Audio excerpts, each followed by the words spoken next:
สบายดีมื้อนี้เราจะอัปเดตการคิดรายเงินเดือนรัฐกรเนาะประจำปี2025อิงตามแจ้งการที่ได้ปฏิบัติ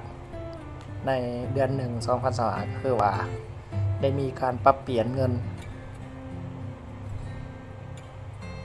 ลูกเงินเมียเนาะจะเพิ่มจากแต่ก่อนเป็นแสนกีบเนาะแล้วก็เงินอุดหนุนปีการจะ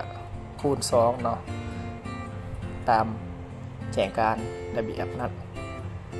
กับเพิ่มเงินค่าครองชีพ 150,000 รวมเป็น 450,000 ประจำปี2025นี้เนาะเราก็เลยมีการ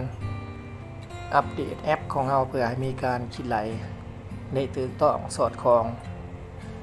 ตามระเบียบแจ้งการเนาะหน้าตาของแอปนี่ก็จะสามารถคำนวณคิดไหลเงินเดือนเงินอุดหนุนบำเหน็จบำนาญต่างๆตามระเบียบประกันสังคมเนาะ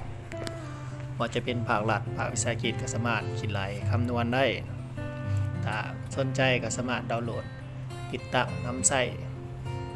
ได้ฟรีเนาะถ้าบ่เข้าใจวิธีการคิดไหลต่างๆก็สามารถสอบถามที่เบอร์ลงวิดีโอได้เนาะในมื้อนี้เขาจะอธิบายในวิธีการคิดไหลเงินเดือนรัฐกรที่มีการเปลี่ยนแปลงเพิ่มขึ้นนี้เนาะก็คือว่ามันจะมีการเปลี่ยนแปลงอยู่3ก็คือว่าเงินปีการเงินลูกเงินเมียแล้วก็เงินค่าของชีพเพิ่มนี่เนาะเราจะเป็นตัวลองเพิ่มเขาในแอปเฮามาเบิ่งวิธีการคิดไหลเนาะก่อนที่เขาจะคิดไหลได้ทุกเทื่อนี่เขาก็ต้องรู้สั้นขันเนาะสั้นขันดัชนีเพื่อจะมาคิดไหลเนาะการกวดเบิ่งสั้นขันดัชนีก็จะมีตารางตัวนี้เนาะตัวอย่างเขาจะมาไล่สั้น4/2นี่เนาะสายปกครอง4/2นี่ค่าดัชนีคือ226เนาะเขาจะจดไว้เนาะคือว่า226เพื่อจะเป็นพื้นฐานในการคิดไหลเขามันจะเข้าคำนวณเงินเดือนแล้วเนาะเลือกสายปกครองดัชนี4/2ก็จะเสาอยู่226ปีการเนาะสมุดตัวนี้3ปีการตัวนี้เป็นสมุดเด้อเงินนาทีแมนตามระเบียบแจ้งการแมนเพิ่นจะเอาเงินน้ำมันเนาะต่างๆมาบวกเขาเป็นเงินนาทีจะเปลี่ยนลบล้างจากตัวก่อนเลยเนาะก็คือว่าวิชาการเนี่ยตามแจ้งการเนี่ยมันจะได้200,000เนาะแต่จะบ่มีเงินน้ำมันเนาะลูก1คนก็ใช้1เนาะ2คนก็ใช้2เนาะเมียนี่ใช้ได้แต่1คนเนาะเมียนี่ตามระเบียบซื้อเนาะ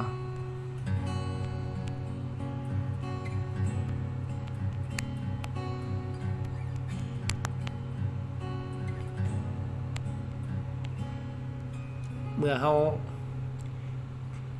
กรอกข้อมูล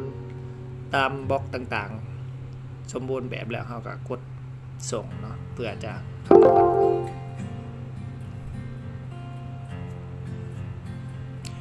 รอถาเนาะถ้าว่าตัวนี้มันมีการ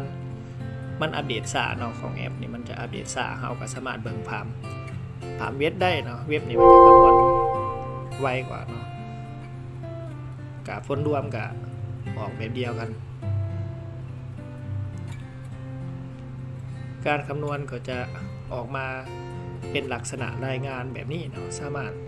แคปหน้าจอแล้วก็ส่งไปได้เนาะถ้าดวงดีเพชรแสงทองนี่เนาะก็จะออกได้จะถึงแล้วเดี๋ยวจะเบิ่งตัวนี้เนาะตัวนี้มันบ่ทันอัปเดตเดี๋ยวมันอัปเดตมาแล้วเนาะเงินเดือนรัฐกรสายปกครองนี่ถ้าดีเด่นเพชรแสงทองดัชนี226ปีการ3ปีเนาะเงินตำแหน่งวิชาการตามระเบียบ2025มันจะได้อยู่200,000เมีย1ลูก1เงินปีการใน15,000เนาะเพราะว่าจะได้คูณ2ปกตินี่จะได้ 7,500 เนาะรวมเงินก่อนหักได้ถึงอยู่ 1,876,000 หัก 8% นี่ยังหัก 8% คือเก่าเนาะบ่มีการเปลี่ยนแปลงแล้วก็หักอากรนี่ก็ยังหักตามระเบียบเก่าเนาะ1,300,000เงินลูกเงินเมียจะได้อยู่100,000ค่าครองชีพเพิ่มจาก150,000เป็น450,000เนาะรวมเงินทั้งหมดที่เราจะได้รับก็ถือว่า 2,354,711 กีบ เงินเดือนที่เฮาคิดไหลเป็นตัวอย่างอย่างเป็นการคิดไหลตามระเบียบแจ้งการใหม่เนาะที่รัฐบาลเพิ่นได้กำหนดเพิ่มเงินเดือนให้พนักงานรัฐกรทั่วประเทศประจำปี2025นี่เนาะถ้าผู้ใดมีเงินเดือนสั้นขันจังได้อยากลองคิดไหลเบิ่งผ่านแอปนี่ก็สามารถดาวน์โหลดคิดไหลได้เนาะถ้าบ่เข้าใจการคิดไหลต่างๆก็สามารถสอบถามเพิ่มเติมได้เนาะสำหรับวันนี้การนำใส่คิดไหลเงินเดือนตัวอย่างผ่านแอปคำนวณเงินอุดหนุนต่างๆก็จะขอจบเพียงเท่านี้เนาะถ้าบ่มีคำเว้าคำว่าอย่างที่บ่ถูกต้องสอดคล้องกับสามารถตำหนิติชมได้เนาะขอขอบใจ